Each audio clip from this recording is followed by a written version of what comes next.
is J.D. Vance? I'm sure that's the question going around the grapevines, and this guy, after looking into him, is pretty interesting, and there's a lot I want to tell you. Welcome back to the Purple Political Breakdown. How's it going? How's your day been? And you guys know what I'm trying to do here. I'm trying to bridge gaps. I know I've been very critical on a lot of different things back in the past, but I'm going to try to be a little bit more charitable and tell you how it is, but also give you my opinion and why I think what I think. But at the end of the day, we're here to have a conversation, so let me know if you disagree with anything I say in the comment section below, and we can have a little back and forth. With that said, let's talk about him and start off with his background. J.D. Vance was born and raised in Middletown, Ohio. He joined the Marines and served in Iraq, and later earned degrees from Ohio State University and Yale Law School. He also worked as a venture capitalist in Silicon Valley. Pretty interesting background, and honestly, he's pretty close to what I've been doing right now. I live in Ohio. I actually live pretty close to Middletown. I have a friend, very close friend, that lives in Middletown right now, so that's kind of ironic. And also, I used to be in the Marine Corps, believe it or not. Here are my dog tags. So shout out J.D. Vance, you know, a little bit of a commonality between himself and I, of course. Something else to keep in note is that he will be the first millennial at the age of 40 being given such a high position with Donald Trump, in the sense that millennials are now starting to enter in the political sphere. We've been saying we want younger politicians in office. We don't like Joe Biden, that he's so old, and Donald Trump, he's also very old. So maybe this is the start of the new wave. Who knows? We shall see. Now, at this point, I want to get into a lot of different things. Normally, I would go straight into his policies and talk about what he thinks, whether or not I agree, but is it okay for him to think what he thinks in terms of a political setting, for a conservative Republican setting? You'd usually go through all of that. But before I do, let's get into the tea. Let's get into the drama, because that's what you guys love. You love the drama. So let's talk about J.D. Vance and his past, how it kind of shapes who he is today. Now, J.D. Vance initially was not a big fan of Donald Trump. Around 2016 and 2017 especially, he was matter of fact, a never Trumper. He said things like, Donald Trump's one of the USA's most hated, villainous, douchey celebrities. He harshly criticized Trump in his response to the white nationalist rally in Charlottesville, and he's liked a series of tweets being very negative towards Donald Trump back in the past. So as it seems, J.D. Vance was not a big fan of Donald Trump at all. He's calling him stuff that a lot of people are calling Donald Trump right now, but it doesn't really end there, does it? If you guys know, you know. Matter of fact, he called Donald Trump America's Hitler. Crazy statement. I'm sure a lot of us would agree to that, but maybe a screenshot of a message sent by J.D. Vance is not enough, ladies and gentlemen.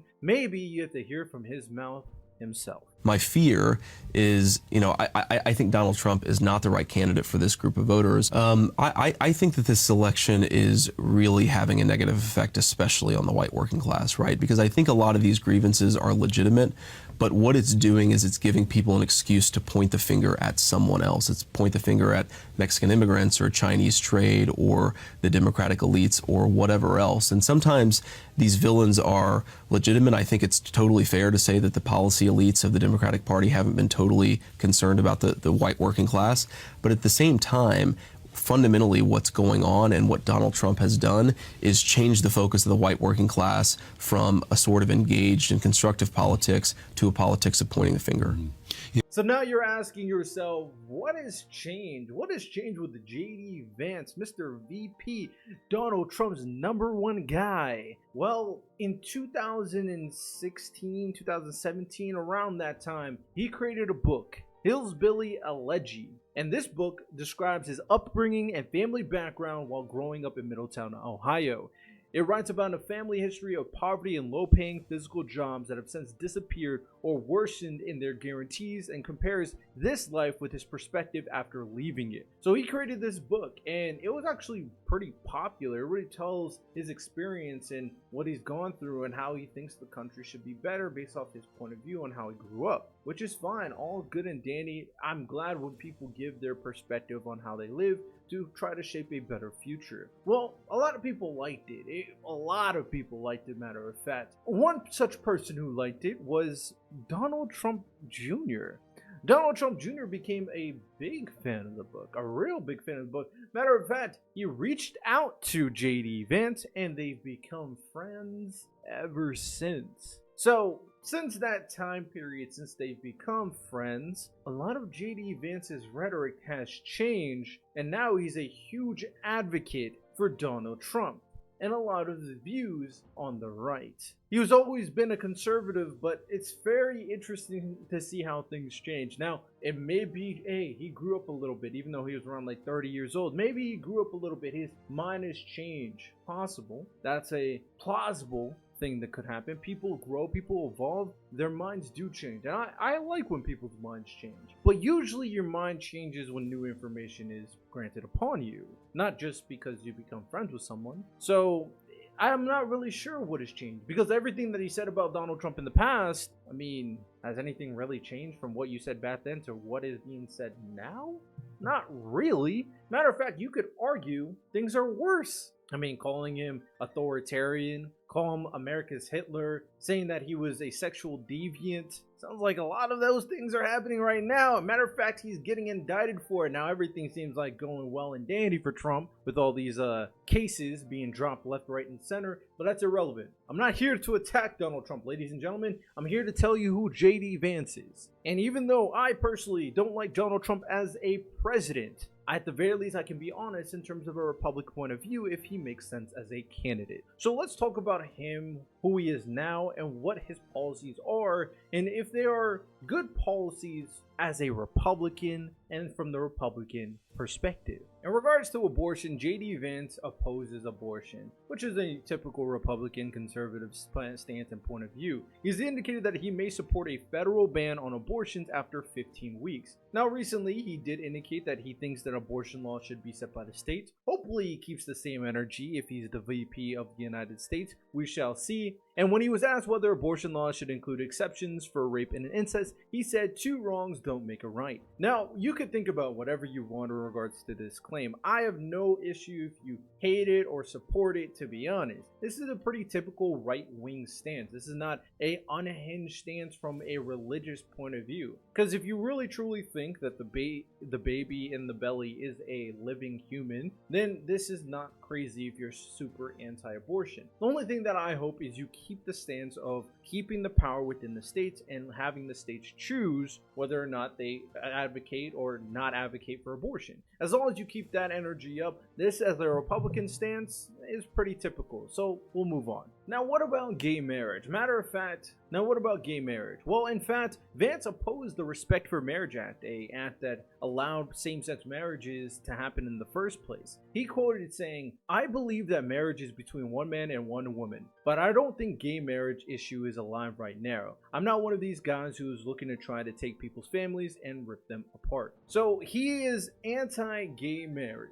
He doesn't believe in it. Obviously, this is more of a religious point of view. Fine, well and dandy. Who cares? My thing is, at the very least, he keeps the same energy again. When he goes into office, he doesn't go out of his way to try to break up and ruin families. You having a moral principle does not necessarily mean that it needs to be enacted into law. You enacting such a power to abolish the Respect for Marriage Act is absolutely unhinged. But from what I've seen, he hasn't indicated as such, so this is just a normal moral principle from a Republican, and as long as he recognizes that these are families that are getting created, that's all I can hope for.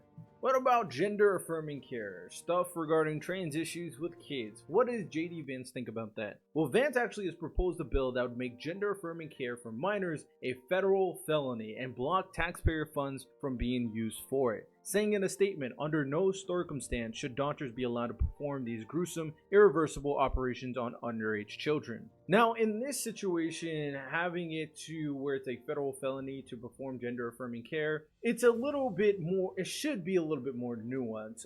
For the most part, a lot of surgeries don't happen to underage kids. Gender-affirming care can be something as simple as, allowing them to change their pronouns. So if you're not okay with surgeries, for me personally, I'm not okay with putting surgeries on children either. So I'm actually an advocate for no surgeries on children. If they want to become trans when they're older, who cares? They're an adult. I don't care personally. That's fine. But other gender affirmer care is a little bit more touchy in terms of like pronouns, in terms of, certain medication. So if it's surgeries, okay. If it's the other stuff, that's more of a conversation. But again, a typical Republican point of view. So that's all I can say about that. We can move on from there. Now, next is an act proposed by J.D. Vance in regards to immigration. Immigration is probably the most hot button issue when it comes to the presidential election. It's the one Donald Trump uses the most as his trump card, no pun intended. And matter of fact, Vance actually proposed an act in regards to immigration. This is called the Timely Departure Act, would require foreign nationals hoping to enter the U.S. on temporary visas to pay $5,000 and $15,000 in a bond or cash payment to the Department of Homeland Security. They would then get the sum back only if they exit the U.S. in accordance with the term of their visas. Now this is pretty crazy in my opinion. Now, I don't know too much about acquiring a visa, temporary visa, when it comes to coming to the country, but at the very least, I understand that just because you want to come into the country, you have to give up $5,000 and $15,000. That is insane to me. That makes me think that, yo, immigrants, get out of my country when I say so. That's what it sounds like to me. So it definitely is a very harsh stance, and when it comes to people coming into the country, and this doesn't even include illegal immigrants or anything like that. So for me, I'm not a big fan of this. I'm sure some Republicans think, oh yeah, we can't allow them to come to my country even with the temporary visas. We need to get them out of here. Who knows? But let me know your thoughts about that in the comments. Next, let's go to his foreign policy ideas. He actually spoke at the Munich Security Conference once upon a time and said the U.S. did not want to pull out of the North Atlantic Treaty Organization, and he argued that the U.S. should shift its focus on East Asia, mainly China. Now, the interesting thing about this is that he wants to be a part of Trump's VP, Trump's administration, and Donald Trump has tried multiple times to take the United States out of NATO. So, will he change his stance? We shall see. He also said that he wanted to stop funding for Ukraine and thinks that we should allow, or Ukraine should allow, some territory to fall into Russia's hands, and then we should organize some type of deal with Putin to end the war by allowing them to have certain parts of Ukraine. This is definitely an unpopular opinion, and it's very interesting that he's fine with supporting Ukraine, or not fine with supporting Ukraine, but is fine with supporting Israel. He wants to support Israel, fund Israel, and help push the Hamas people back. Now, a little caveat for that, he does think we should not put boots on the ground to fight against Iran. Fair, I agree. But the Ukraine situation, pretty popular Republican stance. I think for the most part, it's hard sell to even propose that Ukraine should give up any land, but I guess it depends on which land you're talking. At the very least, I think a lot of us understand that when it comes down to the Ukrainian stuff right now, there needs to be some type of compromise, that Ukraine is not going to beat Russia if it comes down to it going to its conclusion, right? It's not going to be able to remove Russia out of Ukraine completely. So there needs to be a certain level of compromise and a certain level of sovereignty that Ukraine needs to obtain. So it's hard to say whether or not this is a bad opinion, but it's definitely a Republican one. A few more quick-fire things is that he has a concern regarding large tech companies having too much influence in politics, which, fair enough. He wants to break up Google and break up Meta. Pretty crazy, pretty interesting, and I'm curious to see how that's going to play with Twitter since Elon Musk has become a Republican and now endorses Donald Trump. So we'll see how that plays out if he keeps the same energy now that he's on Trump's team. Climate change, he thinks if you think that is man-made, climate change is a catastrophic problem. The solution for us is to produce more of our own energy, including fossil fuels here in the United States, implying that outsourcing energy production will cause more pollution. I mean, I would have been a more fan if it was like nuclear energy, but as of right now, I don't know how you say, oh, you think climate change is a problem? Well, more fossil fuels is the answer. That doesn't really make sense to me. That's kind of like a nonsense position. He's also argued that environmental regulations have caused a large number of manufacturing jobs to be outsourced to other countries. So, I mean, basically, he doesn't believe in climate change is what a lot of this is telling me. So... okay. In regards to labor unions, he says he believes in collective bargaining, but he imposes the PRO Act, which expands protections related to employees' rights to organize and collectively bargain, instead of voicing support for proposals by the conservative group In regards to labor unions, Vance is a little iffy. He says he supports collective bargaining, but he also opposed the PRO Act, which expanded protections for employees' rights, but he also supported the United Auto Workers strike. So it seems like he's probably pro-labor unions for certain places and not for other places. Manufacturing, cars, all that stuff, cool. Teachers, nah, that's what I'm guessing. One of the last weird things that he actually said is in regards to abusive relationships. He had a whole quote in regards to abusive relationships and how he thinks that the whole idea of, getting divorced and switching out partners, is that a good thing? Is that good for children? Kind of seeming like he's excusing abusive relationships, but I don't know. It's really hard for me to say with any kind of certainty. But those are like a lot of his policies. I will be honest, right? Someone who is purple, a lot of them are just standard Republican policies. And a lot of them are a normal conservative point of view, a normal right-wing point of view. Like, they believe in all this stuff, but at the very least, they add certain caveats to appease or appeal to the greater good of the country, right? Saying that, okay, abortion, but I want the states to choose. Saying that I don't believe in gay marriage, but I wouldn't want to break up families. Those are reasonable positions. However, what makes things kind of come full circle, ladies and gentlemen, and what makes me very uncertain about JD Vance is how trustworthy is he that these positions will stay the same? The reason why I say this is, as I said earlier, he has completely switched his whole rhetoric in regards to Donald Trump. Donald Trump Jr. reached out to him, became his friend, and now he's the vice president. It's very interesting. Jinx said something like, Donald Trump chose this guy because this guy would be someone that would be completely obedient to Donald Trump and everything he says. The fact that he was able to switch so easily in terms of his full rhetoric is crazy to me. Only in a couple years, his entire opinion has completely 180. And to reinforce this point even more so, in regards to January 6th, whatever you may think about it, he said he wouldn't have certified the result immediately if he had been vice president, and said Trump had a very legitimate grievance in regards to the election. So switch out JD Vance for Mike Pence, Donald Trump might have gotten exactly what he wanted. And Donald Trump, as of right now, based off the trajectory, does have exactly what he wants. And this plays into the bigger picture on what is going on, because JD Vance actually spoke about the infamous Heritage Foundation and Project 2025. He said that the Heritage Foundation for the last, 50 years has done a lot of great things in regards to policy. But then he states that he has no affiliation association. We know that's not true. We know Trump and JD Vance are very much associated to the Heritage Foundation. And by extension, that means they're very much associated with Project 2025, stating that there are some good ideas. Now, I'm not going to misquote him. He also said there's stuff that he disagrees with, and that it's not affiliated with Donald Trump. But how much can we believe of these words? Indicating very blatantly that he agrees with some of the things in Project 2025. And if you don't know what Project 2025 is, it is a Republican movement to basically empower Republican ideology in the executive branch and make the executive branch more powerful. So JD Vance is a man who seems to have Republican views. But how strong are those views when it comes to Donald Trump? If Donald Trump said sit, will he sit? If he says bark, will he bark? It seems to me JD Vance is just a tool at Donald Trump's disposal to do whatever he wants with it. He's not going to challenge Trump. He's not going to diminish Trump in any way. He's going to listen to Donald Trump. And with the whole idea of criminal immunity, with the whole idea of Project 2025, and with JD Vance doing everything Donald Trump wants, 3 strikes we're out. Donald Trump has everything he needs for his next presidential election.